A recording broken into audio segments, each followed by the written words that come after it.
গ্রামীণ সমাচার। ভারত বাংলাদেশ সীমান্তে 29 কিলোমিটার কাঁটাতারের বেড়া লাগানোর কাজ শুরু হয়েছে। জলপাইগুড়ি লোকসভা কেন্দ্রের অধীন 29 কিলোমিটার ভারত বাংলাদেশ সীমান্তে শুরু হয়েছে কাঁটাতারের বেড়া লাগানোর কাজ।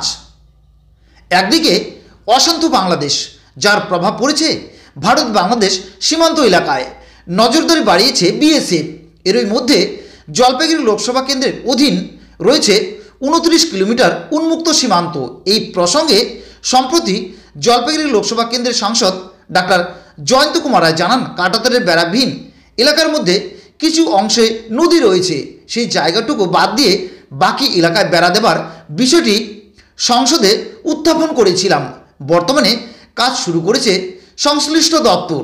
কাঁটাতারের বেড়া লাগানোর কাজটি সম্পূর্ণ হলে ভারতীয় সীমান্ত গ্রামগুলোতে বসবাসকারী নাগরিকদের নিরাপত্তা অনেকটাই বাড়বে। মায়েদের সেখানে বাইরে সব রাতের মানে শীতের রাত মশারি টানিয়ে একটা শেড ভালো নেই বা মেডিকেল সেন্ট্রাল গভর্নমেন্টের আপনারা মেডিকেল কলেজে একটা আয়োজন করেছেন, কারণ ভূমিকা কি দেখছেন বা এই মানুষগুলোর কথা ভেবে আপনি এটা ভালো যে এখানে যে কেন্দ্রীয় মানে যে এটা হচ্ছে কনকারেন্ট লিস্টের যে সংবিধান, সেই সংবিধানে এখানে যেটা দেওয়া হয়েছে এদেরকে যে রাইটস, অর্থাৎ রাজ্য এবং কেন্দ্র দুজনে মিলে চালাবে, এখানকার ইকুইপমেন্ট এগুলো দেওয়ার কথা, এবং সেটা আপনার সেটার মূল্য যেটা আমার দিয়ে দিয়েছে।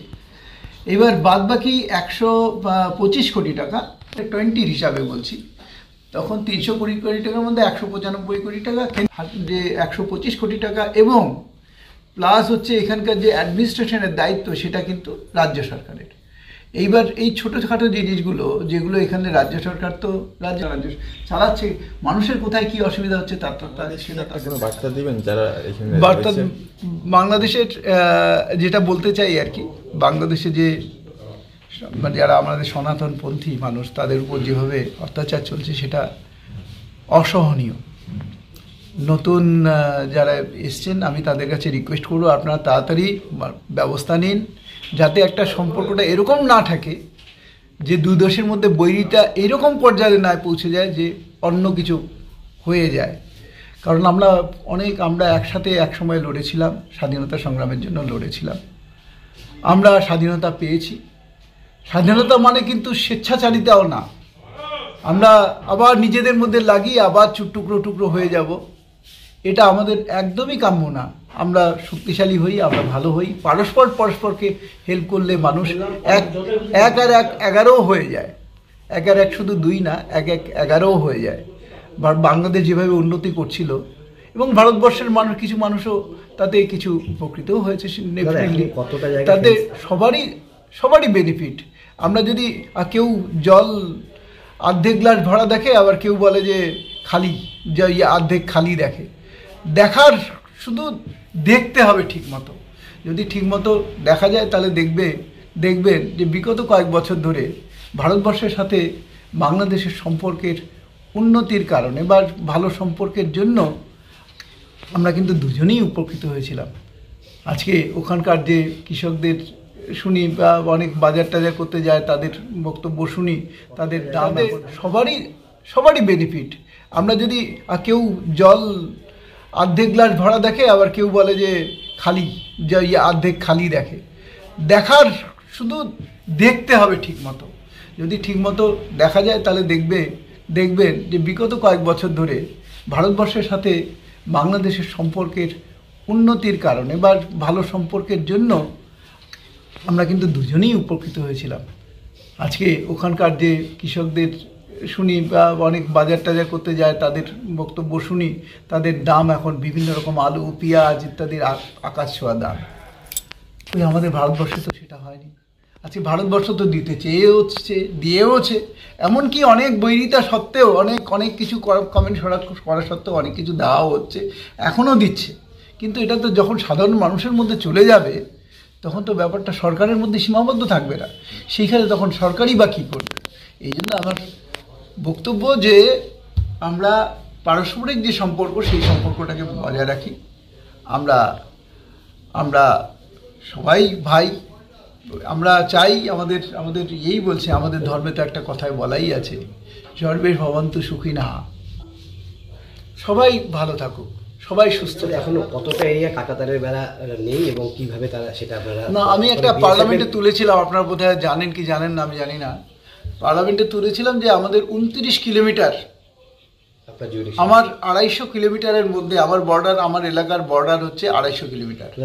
তার মধ্যে একদম ফুলবাড়ি ওই সীমান্ত থেকে ওখান থেকে শুরু করে না, আমি একটা পার্লামেন্টে তুলেছিলাম, আপনারা বোধহয় জানেন কি জানেন না আমি জানি না, পার্লামেন্টে তুলেছিলাম যে আমাদের 29 কিলোমিটার, আমার 250 কিলোমিটারের মধ্যে আমার বর্ডার, আমার এলাকার বর্ডার হচ্ছে 250 কিলোমিটার। তার মধ্যে একদম ফুলবাড়ি ওই সীমান্ত থেকে ওখান থেকে শুরু করে একদম মেকলিগঞ্জের ইয়ে পর্যন্ত, 3 বিঘা কুচলিবাড়ি এগুলো পর্যন্ত, তাতে 29 কিলোমিটার আমার জায়গা ইয়ে ছিল, আনফেন্স ছিল। তার মধ্যে কিছুটা নদী আছে, বাদ বাকি নদী ছাড়াও কিছু জায়গা আছে। তো এরকমভাবে যে নদীর মধ্যে তো ফেন্সিং হয় না, তো এইবার নদীর বাইরে যে এই যে 29 কিলোমিটার সেটাকে আনফেন্সিং যে হয়ে আছে, আনফেন্সড হয়ে আছে, এটাকে করার জন্য আমি আগেই জানিয়েছিলাম, তো তুলে ধরেছিলাম পার্লামেন্টে।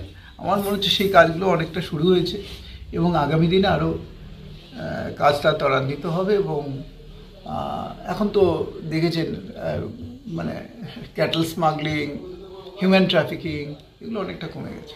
সেখানে কি বিএসএফের অতিরিক্ত মোতায়েন রয়েছে এইসব জায়গাগুলোতে? দেখুন, বিএসএফ এই বর্ডার নিয়ে কিন্তু অনেকটা স্ট্রিক্ট। আপনারা দেখেছেন যখন বাংলাদেশ যখন চরম গণ্ডগোল ছিল, যখন হাজার হাজার শরণার্থী আমাদের ইন্ডিয়ার দিকে আসছিল, হিন্দু শরণার্থী, ওখানে অত্যাচারের ভয়ে, তখন কিন্তু দেখেছেন তো কীভাবে বিএসএফ অ্যাক্ট করেছিল। বিএসএফ কিন্তু তখন বর্ডারকে প্রোটেক্ট করার জন্য ওরা যা যা করার দরকার তারাই করেছে। অতিরিক্ত বাড়ানো হয়েছে ওইসব জায়গাগুলোতে বর্তমান পরিস্থিতিতে? না, আমাদের দেশ মানে আমাদের দেশের দেশ সচেতন আছে সেই ব্যাপারে, বর্ডার প্রোটেক্ট করার কারণ, দেশকে রক্ষার কারণে তারা সবসময় রেডি, সদা সর্বদা প্রস্তুত। এবার থেকে রসে ভরা সুস্বাদু মুখরোচক অমৃতি পেতে হলে চলে আসুন বোয়ালমারী প্রধানপাড়া হাটের কার্তিক সরকারের মিষ্টি দোকানে। এখানে আপনি পাবেন সুলভ মূল্যে বিশুদ্ধ তেলের উন্নত মানের অমৃতি, লাড্ডু, রসগোল্লা, জিলিপি সহ অন্যান্য মিষ্টি মন্ডা। এখানে হোম ডেলিভারিরও ব্যবস্থা রয়েছে, তাই বিলম্ব নয়, চলে আসুন, জলদি চলে আসুন। এক দুর্দান্ত অফার নিল ইয়ামাহা। সীমিত সময়ের জন্য লোন কাম এক্সচেঞ্জ ধামাকা। প্রতিটি ক্রয়ের সঙ্গে নিশ্চিত উপহার। এক্সচেঞ্জ বোনাসে পাবেন 5,000 টাকা পর্যন্ত ছাড়, আর সামান্য ডাউন পেমেন্টে কিনতে পারবেন স্কুটার সহ মোটরসাইকেল। থাকবে প্রতিটি স্কুটারে ফুল ট্যাঙ্ক পেট্রোল এবং প্রতিটি মোটরসাইকেল ক্রয়ে 500 টাকার পেট্রোল। তাই বিলম্ব নয়, যোগাযোগ করুন হলদিবাড়ি ইয়ামাহা, দেশবন্ধু রোড, হলদিবাড়ি।